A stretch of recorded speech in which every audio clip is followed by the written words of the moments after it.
What's up, everybody? It's your man Barry Bonds. I'm back. Yes, I am back. And just had a birthday. So happy birthday to me. 45. 45, code 45. That's what you might just need to call me from now on. Code 40 effing 5. But look, I said that I was going to be a little bit more consistent with this, and that's what I'm here to do. And I wanted to chat with you guys about my favorite topic, which seems just, keeps going, because these guys, let me start like this. Being an A&R is all I ever wanted to do in the music industry. That's it. Be an A&R bad boy. That's it. You know, other than that, that was the only label I wanted to work for. That was, the pinnacle. That was my end all, my creme de la creme. And I achieved that, as an A&R assistant. Got there a little late. They were about to shut the doors and, get up out of there. But I was able to work for Harv Pierre. And, I learned so much being with that guy, even though he was a man of very few words. I learned so much from him and the surrounding cast, Gwen Niles, who else? Henrock, as well as Sharon, as well as who else? Charisma and Derek and who else? It was a lot of people there, at the time.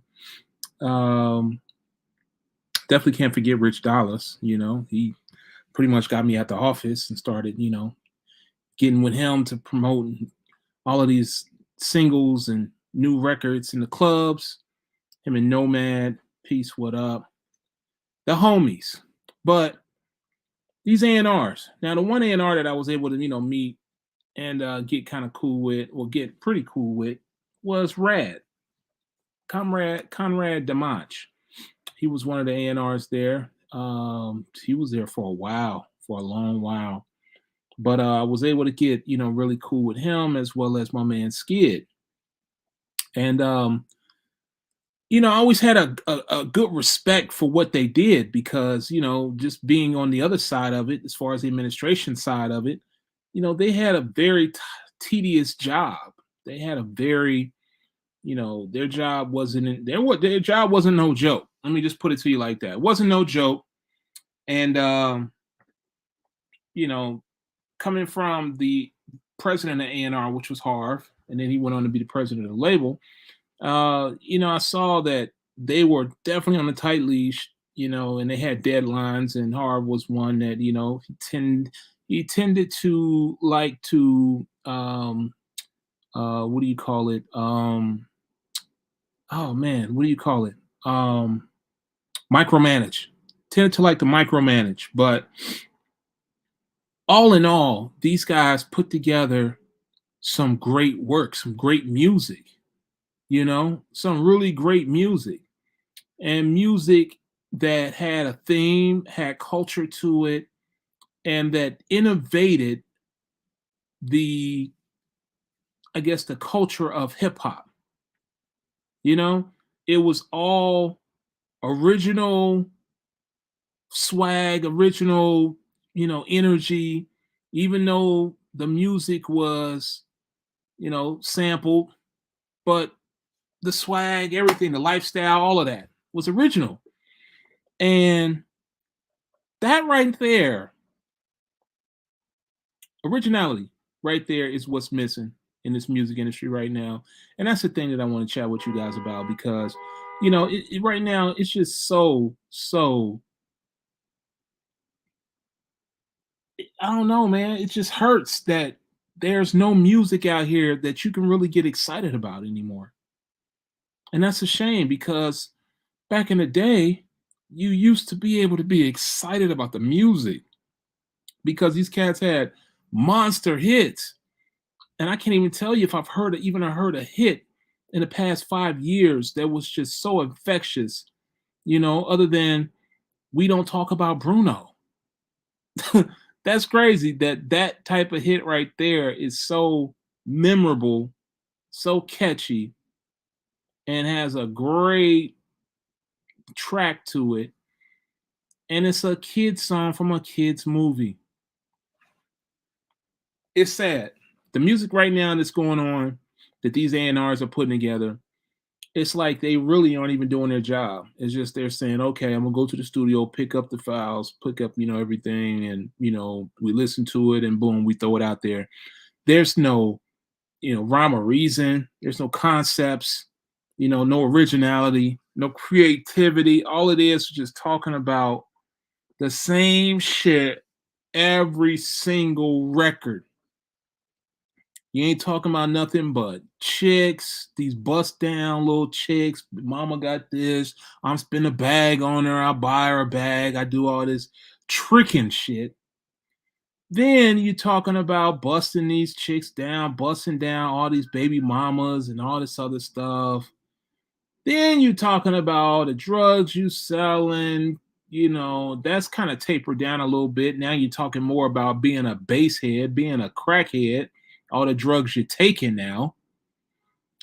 And then you talking about all the money you got, all the dollars you got, you spending it on all this drip, all these clothes and whatnot. And then finally you talking finance about stretching somebody, about murking, about killing.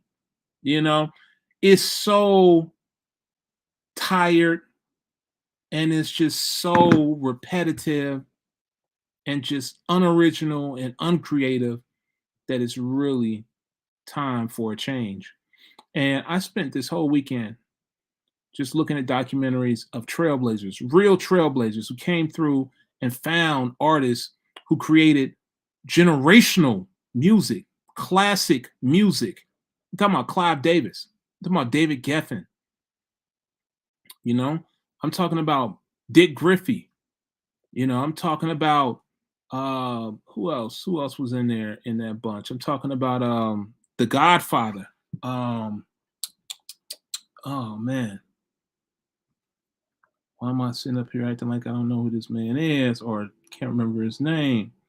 But I'm talking about The Godfather, who made it possible for a lot of Black artists to do what they do and transcended that into other means as well. I mean, even political. They have very strong political ties as well. And these are the things that need to happen now because the influence that hip hop has over the world is so strong that you can parlay into that. Look at Jay-Z. Look at what he's doing. These are things here that need to happen, but they can never happen if we stay with the stat quo. Bang, here it is right here. All right. The original mover and shaker, Kingmaker and Guru. Kingmaker, you hear that? Kingmaker, Mr. Clarence Avant. Okay, Mr. Clarence Avant. I don't know if you can see that right here. Right there. Mr. Clarence Avant.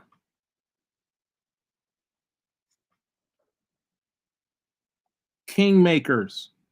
That's what you're supposed to be. A&Rs, kingmakers. You're supposed to create the music that's going to get us through these hard times. Create the music that's going to allow us to go through these breakups and not want to one ourselves, delete ourselves. Create the music that's going to help us learn various lessons. Create the artists that are going to be generational, that we'll be able to let our kids hear. We can't let our kids hear Tekashi 6ix9ine and Little Pump and Little Baby and all of these Little Durk. What are they gonna say? We can't, come on, man. We went from being hood CNNs telling the stories to now we're telling them ourselves. Every time I hear one of you littles, y'all snitching on yourself. You're telling about all the crazy bad things that you're doing. But then once 2020 hit and the whole thing happened with the civil rights thing and whatever that happened with George Floyd, then y'all talk about, oh man, we just gotta be some peace. We just need to have some peace, and we don't need to be fun. We need to come together and we just that. Black Lives Matter, Black Lives Matter. But then y'all go back to the studio and y'all talk about killing every black person that you can find and you can put into a record. What sense does that make? Logically, what sense does that make? You talk about Black Lives Matter when there's a injustice anywhere in the United States. Black man gets killed by the cops, black woman gets killed by the cops, or some unfair racial practice, something like that happens in the United States. What do y'all do? Oh man, we need to come together. We need to do this. We need to stop doing this. We need to stop killing ourselves. So why don't you stop killing yourselves on the record? Why don't you do that? Start there. Yeah, start there. That'll be the logical place to start. And it's been this way for the past 40 years, 45, almost 50 years. Because I know myself, I'm 45. So you know what? I'm going to say that now, I'm going to say it's been that way for the last 30, 27, almost 30 years that it's been this way with the inception of gangster hip hop. Now, gangster hip hop back in the day was, such that it was more of just telling stories, about shit that, that happened, that, guys saw happen or whatever. But now, these cats out here are saying, yeah, y'all need to go out here and do that, then rap about it. Like how much, I was about to say how much sense does that make, but y'all know exactly how much sense that makes. That makes absolutely no sense. The music now is so tainted with all of these negative messages, bad energy, demonic energy, that right now, what can you listen to when you want to feel happy? You want to feel free, things are going right in your life. You just got a new love. You just got a new car, just got a new house. What can you listen to other than the debauchery, other than the bullshit? And you A&R sit here and you're making money off of this and you're going along like, yeah, like you looking with your chest out, like, yeah, like you just saved the world, or you just added something that's going to be, an addition to the world in a positive way. No, you guys don't do your jobs. I came up around some of the best of them, so I can talk this shit right here. I've seen what real A&Rs do. I've seen how they, evoke and create the emotion in the music. And you guys just aren't doing that. The music sucks. The music sucks. And everything else sucks with it. And I'm telling you that it needs to change. And after 45 years or 30 something years, I think that we should definitely be able to change it. You guys can change it. You have the power to. So don't say, oh man, if they buy it, then no, you have the power to change the vibe. Every so often, the vibe should change. Think about how hip hop got here in the first place. You listen to R&B music, listen to Billy Paul, Me and Mrs. Jones, and then one day somebody said, you know what, man, kind of tired of all this love songs and all this R&B and everything, man. Let's switch it up and get to something that's a little bit more upbeat, something we can just party to. And then boom, you switch into that. That's what you switch into. So you guys need to do your damn jobs. Flat out, do your jobs, man. Do your jobs, get on it, and let's make this thing happen, man. Let's create some beautiful memories that even my kids now will be able to share with their kids. Because right now I can't play none of y'all shit, and right now so many of y'all is just so inundated with talentless people. We need to have the gatekeepers come back again and like cut out a lot of you talentless people, because now, since you think this is the lottery ticket for everybody in the hood to do something, all you street niggas do something in the hood, it's not that.